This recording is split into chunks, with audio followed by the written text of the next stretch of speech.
Bonjour à tous, amis sympathisants, parents, soutiens. Aujourd'hui, je vais rebondir sur la décision du juge que j'ai pu récupérer hier. Et je vais me permettre de vous lire ce jugement et de le commenter.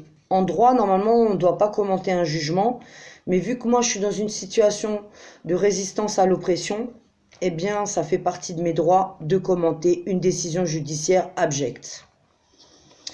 Donc, le juge des enfants a statué en ces termes. Madame Sylvie Effinger est la mère de 5 enfants, dont 2 sont désormais majeurs.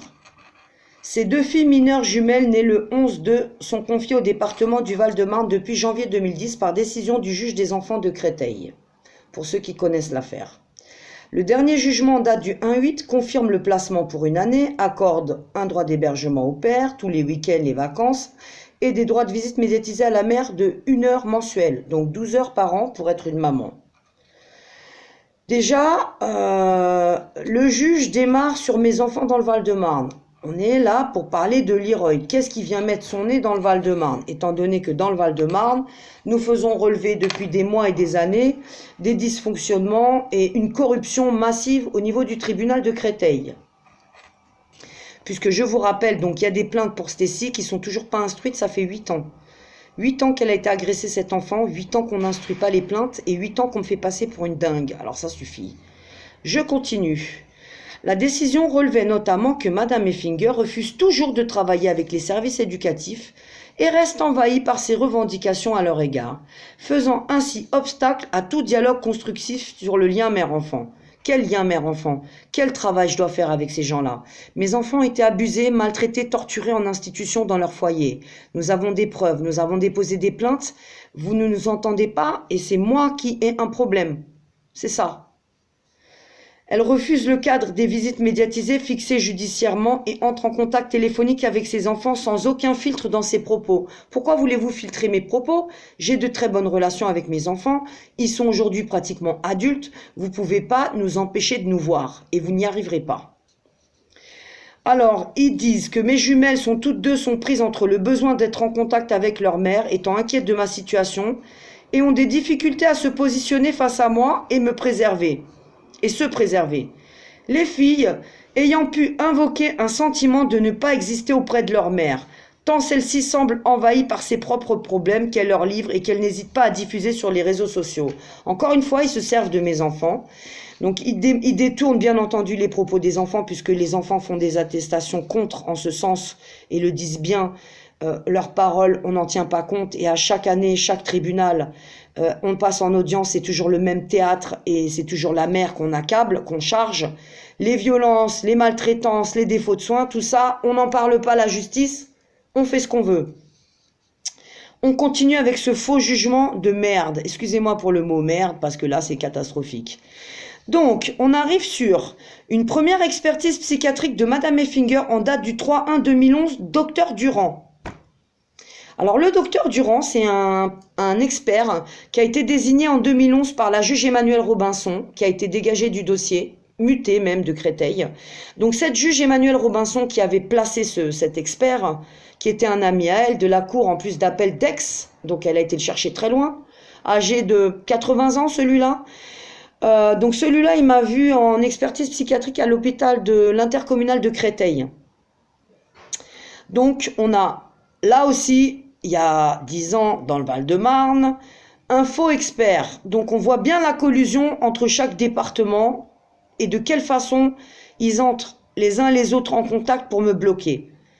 Donc, cette experte, Madame le maire du Bouscat en pyjama cachetonné, je vous le rappelle, a donc été chercher un compte-rendu du docteur Durand, bien évidemment un compte-rendu déjà faux à l'époque, il m'avait bien cartonné l'expert, copain de la juge Robinson, qui met, je vous le rappelle, dans des documents judiciaires que j'ai en ma possession, des étoiles et des poinçons, hein, c'est de la triponctuation maçonnique pour ceux qui ne connaissent pas, c'est-à-dire des symboles pour les francs-maçons, pour bloquer des dossiers, verrouiller des dossiers, empêcher une victime de passer.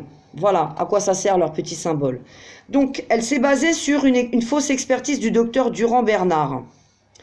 Ce médecin, donc cet expert psychiatre en 2011, mettait en évidence de graves troubles psychiatriques qui pose la décompensation de nature psychotique avec un vécu persécutif et une composante procédurière que l'on peut considérer comme délirante dans un registre évoquant la paranoïa. Alors là, celui-là, il a dit que j'étais paranoïaque. Bien que le type de personnalité de Madame Effinger ne soit pas ce registre, mais beaucoup plus histrionique. Ah, ils ont des termes, les experts psychiatres. Donc, la question est celle des conséquences pour les enfants et sa capacité à avoir avec eux des relations qui les laisseraient à l'écart de ces préoccupations délirantes. Donc, mes enfants sont agressés, violés. Stacy, elle porte des traces et des stigmates, y compris une mutilation aux parties génitales pour des viols en réunion par des personnes cagoulées en foyer. Donc je délire, bien évidemment. Mon enfant délire aussi, et je pense que si nous l'emmenons en examen à l'hôpital, et c'est bien pour ça que Stacy, depuis toutes ces années, ils évitent les hôpitaux et ils la mettent qu'en psychiatrie, personne va vérifier tout ce que dit l'enfant, tout ce que moi-même j'ai déjà vérifié, puisque je vois mon enfant. Donc je peux vous confirmer que son corps porte des cicatrices, des brûlures, des mutilations, et qu'ils n'arriveront pas à me faire passer pour une paranoïaque. Ça commence à aller très très loin, cette affaire. On continue. Donc c'est Madame Le Merle, hein, qui va chercher donc ses faux experts. Ensuite, ils mettent Madame Effinger a accouché le 5/1/2015 à Nancy d'un enfant prénommé Leroy qui sera reconnu plus tard par un ami à moi dont je ne citerai pas le nom, mais qui n'est pas le père de mon enfant. Hein. Je voulais pas que cet enfant soit un enfant non reconnu, donc c'est un ami à moi qui l'a reconnu, mais qui n'est pas le géniteur. Ils n'ont pas à savoir qui est le géniteur puisqu'il l'a pas reconnu, il se manifeste pas. Point barre. Ce père n'est pas détenteur de plein droit de l'autorité parentale. Ok, on est d'accord avec ça. De toute façon, il n'est pas dans l'histoire. Il s'en est suivi d'une longue période d'errance de madame avec son enfant, jusqu'à un signalement des services sociaux du Loir-et-Cher le 14/3/2007, où la mère et l'enfant étaient accueillis en CHRS. Alors, pour ceux qui suivaient déjà l'affaire l'année dernière, on était déjà persécutés en CHRS, mais ensuite, on était sabotés au niveau des demandes de logement par une assistante sociale qu'on a dénoncée. On a donc porté plainte pour collusion de fonctionnaires dans le département de Blois, et nous avons bien entendu monsieur Maurice Leroy qui est impliqué aussi, ce député communiste donc du Conseil général de Blois. Et puis son associé, acolyte, monsieur Texier. Peut-être qu'il est de la même famille que cette pseudo-assistante sociale qui m'a fait la même chose à Bordeaux. Donc en fait, moi je vais vers les services sociaux quand j'entre dans un département. Je travaille avec ces services sociaux pour sortir de ma situation d'errance. Et je le rappelle, l'errance, en bonne définition, l'errance c'est errer sans but, et c'est pas mon cas. Je suis pas quelqu'un qui erre sans but. Je cherche à me poser, à me reconstruire et à élever mon enfant dans des bonnes conditions, pour pouvoir récupérer plus tard mes enfants qui ont été gravement massacrés dans le Val-de-Marne. Donc, omerta dans le Val-de-Marne, omerta à Bordeaux. Ça continue. Donc, pendant 1 an à Blois, ils nous ont fait la même chose qu'à Bordeaux, la misère, des demandes de logement bloquées, des faux rapports, une catastrophe. Donc, nous avons bien entendu toutes les preuves de tout ça. Hein. Des documents sont mis en ligne, il y a plusieurs sites internet. Vous savez très bien que ils sont plus en danger que moi et dans la merde, sauf qu'ils détiennent mon enfant et que ça fait 34 jours, on est très inquiets. Alors on continue pour ce faux jugement. Donc jusqu'à un signalement des services sociaux du Loir-et-Cher. Alors il est noté que Madame Effinger serait en incapacité d'offrir un cadre éducatif et des conditions maternelles nécessaires au bon développement psychomoteur de son enfant. Ça c'est faux. Leroy ne manque de rien. J'achète régulièrement des jeux éducatifs. Nous avons des amis bienveillants, il a un parent et une marraine. J'ai eu régulièrement des visites des amis ou des services sociaux ou de médecins à mon domicile parce que j'ai aucune objection à ce qu'ils viennent justement nous évaluer et nous observer en dans notre milieu naturel, chose qu'ils refusent souvent. Surtout l'association OLA qui a été mandatée pour une investigation. Le chef m'a sorti au téléphone, nous avons nos outils. Pour investiguer, pointez-vous à Draguignan, tant pis si vous avez des kilomètres à faire et la hanche cassée, c'est pas mon problème, moi il faut que j'investigue. En attendant, il a investigué que dalle parce que la mesure elle a duré 6 mois, une éducatrice qui n'a pas donné son prénom, hein, puisqu'ils ont tous des noms et pas de prénoms, hein, je vous le rappelle, donc est-ce que nous on peut faire confiance à des gens qui ne donnent pas leur nom, hein?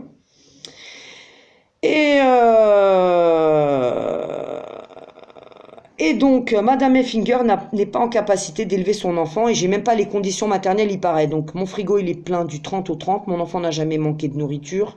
Il a un bon poids et à chaque consultation médicale, pardon, il n'a jamais eu un PET, des bleus ou pas soigné.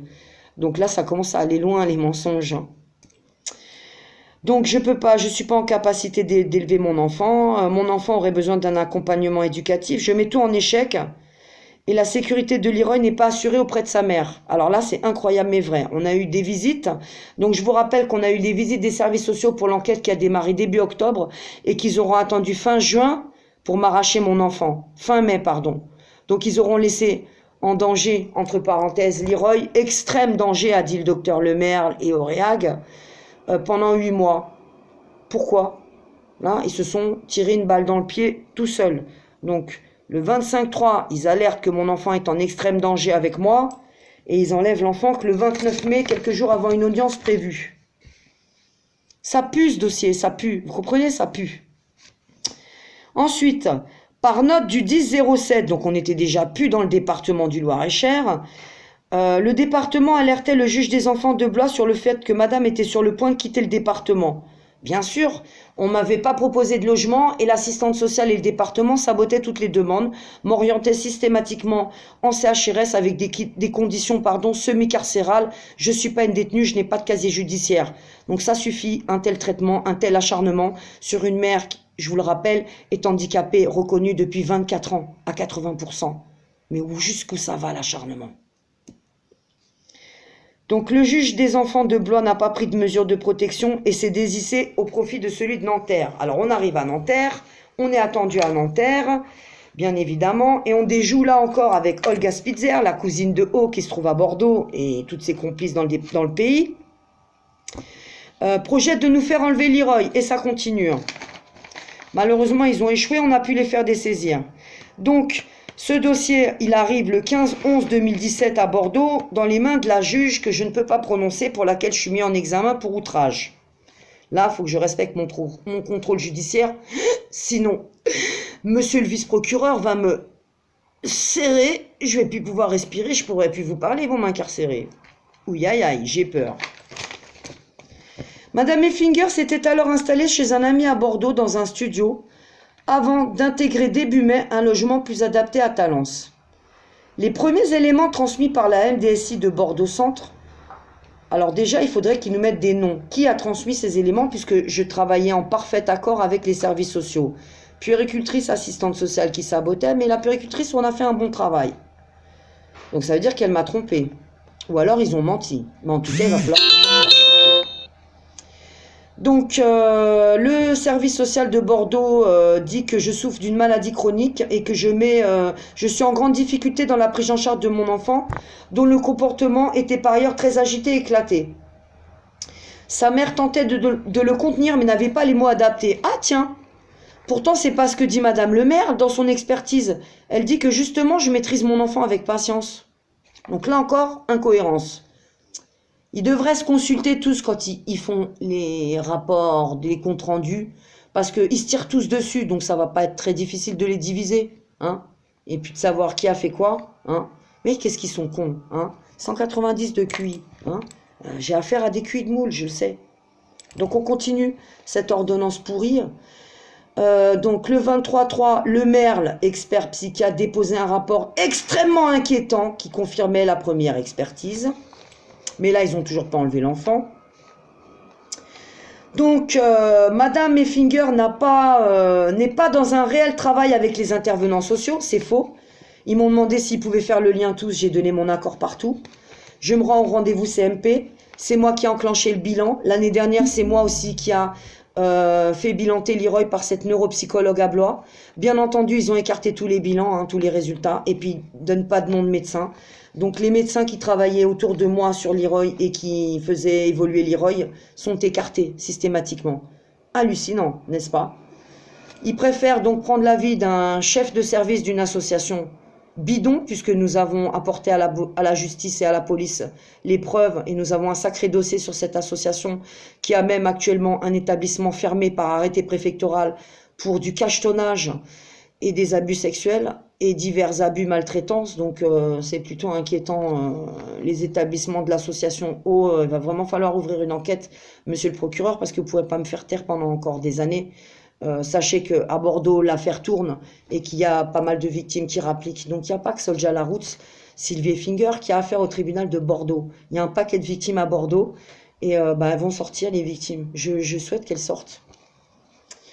Donc une seule visite à domicile a pu être organisée par l'association O qui confirme les troubles de l'enfant, de retard de langage et de développement, un grand retard psychomoteur et une agitation massive. Donc ça, c'est une éducatrice qui donne pas son nom, qui est venue nous voir au domicile de mon ami qui nous hébergeait à Bordeaux, qui est restée une trentaine de minutes, à qui donc j'ai montré les documents et la situation difficile dans laquelle nous vivions. Elle a bien vu qu'on prenait soin de Leroy, il était heureux, épanoui. Ça correspond pas du tout à ce que je suis en train de dire dans le jugement. Donc nous, on fait remonter depuis des mois qu'ils nous laissent dans des conditions infernales, carcérales avec un bébé de 3 ans hyperactif. 17 mètres carrés, je vous le rappelle, meublé, avec 3 mètres carrés d'espace vital pour chaque personne. 2 adultes, un bébé. Imaginez-vous l'état dans lequel l'enfant se trouve quand il peut pas bouger, quand on a des périodes de pluie et qu'on fait 15 jours sans sortir du logement. C'est terrible. Donc voilà, donc c'est cette association O1 qui fait un diagnostic. Donc une éducatrice qui ne donne pas son prénom. Donc Madame Rousseau, on en a 150 000 dans le pays, de tous âges, de toutes régions. Donc allez la retrouver, Madame Rousseau. Je précise que depuis la visite au domicile qu'elle m'a rendue il y a 3 mois chez Monsieur Bessou, elle n'a jamais rappelé, elle s'est jamais représentée cette personne. Donc, ils disent que je suis dans la fuite et l'évitement. Pourquoi ne prennent-ils pas en compte ma situation médicale et mes rendez-vous médicaux pour moi et pour mon fils? À savoir que quand j'ai un problème grave de santé, je me rends à l'hôpital, je fais faire des certificats médicaux et j'appelle cette association. Nous leur avons demandé, vu mon état de santé et ma fatigue, d'organiser les visites au domicile. Eh bien, le chef a répondu que lui, il avait ses propres outils pour investiguer, qu'il n'était pas question que les professionnels se déplacent à mon domicile, même si j'étais malade. Incroyable, mais vrai. Voilà, donc on continue. À la crèche, Leroy est décrit comme n'étant pas en relation avec les autres enfants pouvant foncer sur ses camarades sans les voir. C'est un petit garçon déroutant, qui montre de grandes capacités avec un potentiel important, mais qui présente de réels gros troubles dans sa relation aux autres. C'est faux, c'est pas ce qui a été relevé pendant des mois. Donc pour information, chaque fois qu'on allait à la crèche, un jour, on m'appelle à la maison et les référentes de Leroy, Annick et Pierrette, ont décidé en réunion, hein, la directrice, de me faire un petit retour par téléphone après les accueils de 2h45 en crèche le matin à Leroy.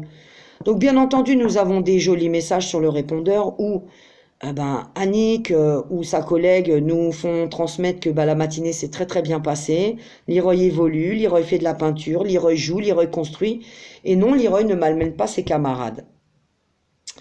Ensuite, il y a quelques semaines avant que Leroy soit arraché, c'était mon collègue Jean-Michel qui accompagnait Leroy à la crèche, auquel il est très attaché. C'est son tonton Jean-Mi. Et lui aussi, très intelligent qu'il est, parce que on est des parents, mais on est devenus des activistes, à force que vous nous retourniez notre cerveau dans tous les sens.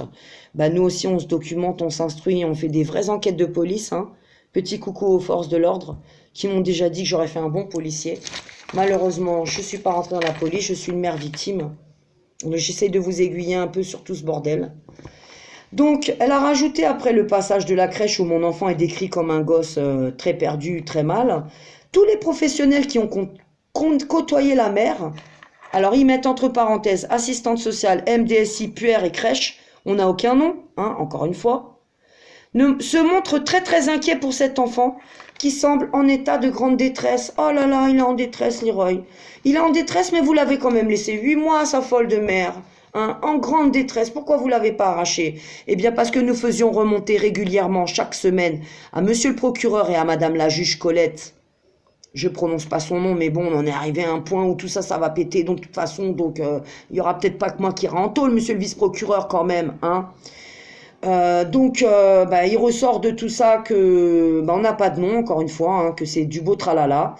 Donc, Madame Effinger n'est pas dans un réel travail avec les intervenants. Je réponds pas aux appels. Je permets pas la mise en place du travail éducatif. C'est faux. C'est moi qui leur cours après, qui leur téléphone tout le temps. Là, bien entendu, on a des preuves aussi. Heureusement, on enregistre tout parce qu'on n'est pas des cons. Donc, c'est au vu de tous ces éléments et de la gravité et de l'immédiateté du danger encouru par l'enfant et du risque de nouvelles fuites de Madame avec son fils que par ordonnance, en date du 29/5, la juge de Bordeaux a premièrement saisi et confié Leroy au département de la Gironde pour le protéger. Vous entendez? Le protéger. Donc, rupture du lien maternel. On ne sait pas où il est. Ils ont tout pouvoir pour le médiquer, lui faire des examens psychiatriques et même le mettre dans une structure adaptée. C'est d'ailleurs ce qu'ils ont déjà fait et moi je ne suis pas informée. Incroyable mais vrai la France. Un placement, vous dites, hein, j'ai presque envie d'éclater de rire nerveusement. J'ironise, hein, soyez sûrs, je suis ironique parce que hier j'étais à plat ventre. Donc voilà, donc ils ont confié Leroy au département de la Gironde. Alors il y a un petit truc à la fin qui est intéressant. On va continuer cette foutue ordonnance pourrie fausse. Étant donné que Madame Effinger se répand sur les réseaux sociaux et distribue des tracts diffamatoires, parce que bien entendu c'est pas la vérité tout ça, c'est moi qui mens, c'est moi qui suis folle, hein. Eux ils sont nombreux, puissants et ce sont des professionnels, je vous rappelle, qui ne donnent pas leur nom ni leur fonction. Donc une nouvelle audience a été fixée le 13, nanana, à laquelle Madame s'est présentée. Constatant que son fils n'était pas présent, elle a quitté l'audience prématurément avant même les réquisitions. Le département de la Gironde indique que Leroy est pris en charge dans une structure éducative adaptée à ses difficultés. Les premières observations font état d'un enfant qui souffrirait de TOC, dont l'hygiène est source d'angoisse, alors que Leroy c'était un enfant très propre, dans une maison très propre. Qu'est-ce qui se passe? Lors d'une promenade dans un parc, Leroy a sauté dans une flaque d'eau, comme le font tous les enfants. Puis il s'est mis à boire l'eau de la flaque en lapant à quatre pattes comme un petit chien. Un enfant qui saute dans une flaque d'eau, hyperactif ou pas hyperactif? À quoi ça vous fait penser les gens? C'est des troubles de comportement psychiatrique ça? Non, mais on va arrêter les conneries, là, la justice. Donc, après quelques jours d'accueil, l'enfant semble se poser. Il prend des bains qu'il apprécie et montre un fort accrochage aux adultes qui s'occupent de lui. Ça veut dire quoi? Il a déjà une nouvelle maman? Hein? Ben, merci les éducateurs qui donnent pas leur nom. On sait pas où vous êtes. Vous savez qu'il a une maman, Leroy? J'espère qu'ils vous ont pas dit qu'elle était décédée, hein? Le département de la Gironde représenté par avocat à l'audience, donc je vous répète, et là ils le disent, la zone ne se déplace plus, t'as pas de référent, t'as pas d'éducateur, t'as pas de chef, t'as personne. T'as un avocat et tu fermes ta gueule, c'est ça ou rien. Donc dans le cadre, alors l'avocat de la Gironde représenté à l'audience sollicite la suspension de mon droit de visite. Oh il est gentil l'avocat de la ZE de la Gironde. Il veut pas que j'ai de visite. Il a dit parce que il faut que le lieu du placement de l'enfant soit tenu secret, hein, je précise. Donc motif de la décision. Il ressort de l'ensemble des éléments précités que Leroy est en danger auprès d'une mère qui souffre de troubles psychiatriques graves et récurrents depuis plusieurs années. Tous les gens qui me fréquentent, qui me côtoient, qui m'ont hébergé, je vous demande prestement, en quelques lignes, d'envoyer à la justice bordelaise ou au préfet une attestation signée de votre main comme quoi je n'ai aucune maladie psychiatrique, parce que là, ça commence à aller trop loin. À travers moi, c'est mon enfant qui sont en train de détruire et ça fait 34 jours que ça dure. On est sans nouvelles de l'enfant. Dans quel état est cet enfant, étant donné qu'ils autorisent tout sur cet enfant, y compris cobaye, hein, faut le savoir. Il est par ailleurs manifeste que Madame Effinger n'est pas en mesure d'admettre que les troubles de son enfant sont directement liés à ceux de sa mère. Donc il n'est pas hyperactif, il a les troubles de sa mère psychiatriques. Non mais alors là on va très très loin. Qui est-ce qui diagnostique ça? Bien entendu, encore une fois, il n'y a aucun médecin. Leroy n'est pas repassé par un hôpital, il n'y a pas de diagnostic, d'examen, il n'y a rien. Des médecins psy, on n'a pas de nom, on ne sait pas où. Hein. Si ça se trouve, c'est... où est-ce qu'il est Leroy? On ne sait pas.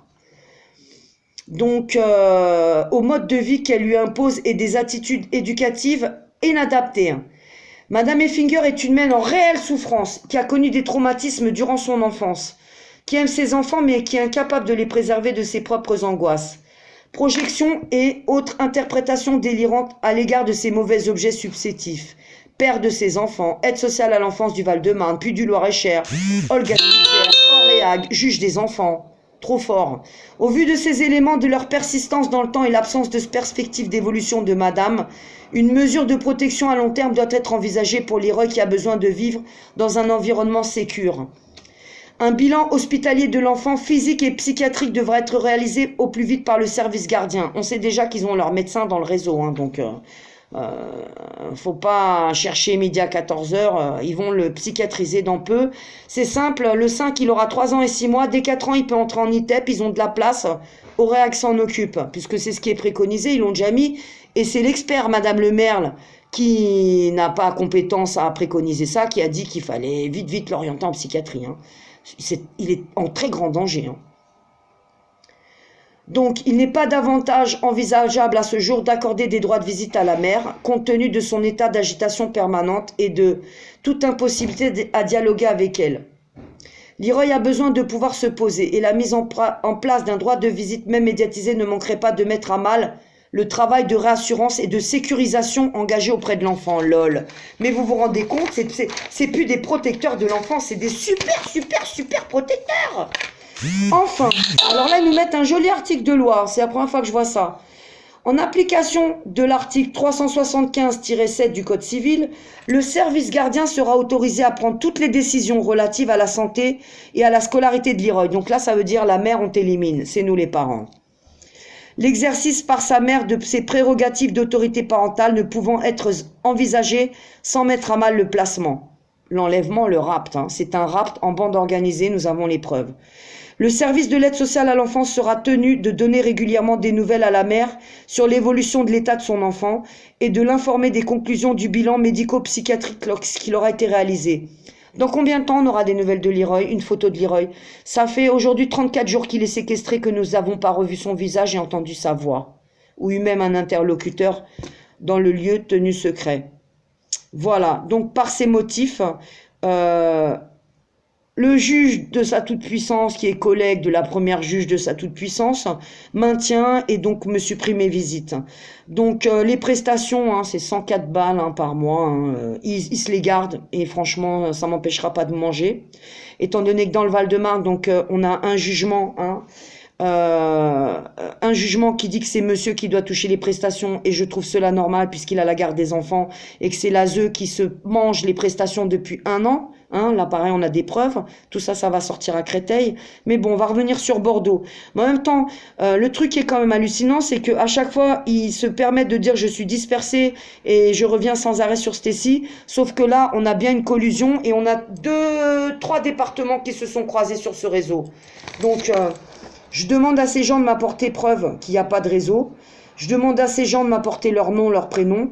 Je demande à ces gens de donner des noms de médecins et surtout de prendre compte des avis médicaux et du travail qui a été fait actuellement autour de mon enfant pour, je le répète, diagnostiquer une hyperactivité, une précocité, comme ses frères et sœurs, comme sa mère adulte. Donc le démonter en psychiatrie, ça va pas le faire. On vous laissera pas faire, messieurs les juges, monsieur le procureur, je suis désolée, mais là il va falloir que vous fassiez votre travail. Et puis la bonne nouvelle, avant de clôturer donc cette petite vidéo qui dure quand même 28 minutes et j'en suis désolée, il fallait vraiment rebondir sur ce jugement que j'ai reçu hier, qui est aussi caduc. Hein, bon, il est signé, il est tamponné, mais c'est un faux quand même, hein, puisqu'il n'y a que des mensonges. Donc j'ai des choses à faire cet après-midi. Je vous avoue que je suis pas très disponible en ce moment parce qu'il faut quand même sortir mon gosse de là, il est en grand danger, hein, étant donné qu'ils font ce qu'ils veulent avec. La dernière bonne information, c'est que nous avons enfin un avocat qui prend cette affaire. Relayez la vidéo, faites suivre. 34 jours sans Leroy, un jugement bidon et un projet machiavélique pour orienter mon enfant en psychiatrie, c'est-à-dire le détruire. On ne peut pas laisser faire ça, le peuple. Alerter les autorités, continuer à faire chier Alain Juppé, le préfet. Cette affaire, elle va continuer à monter en puissance parce que mon fils, Leroy, je t'aime. On va pas te lâcher, mon fils, jamais. On est tous derrière eux et il va falloir que tu reviennes auprès de maman. Je te promets, mon chéri, qu'on va te ramener dans très peu de temps. À bientôt, les gens. Relayez la vidéo.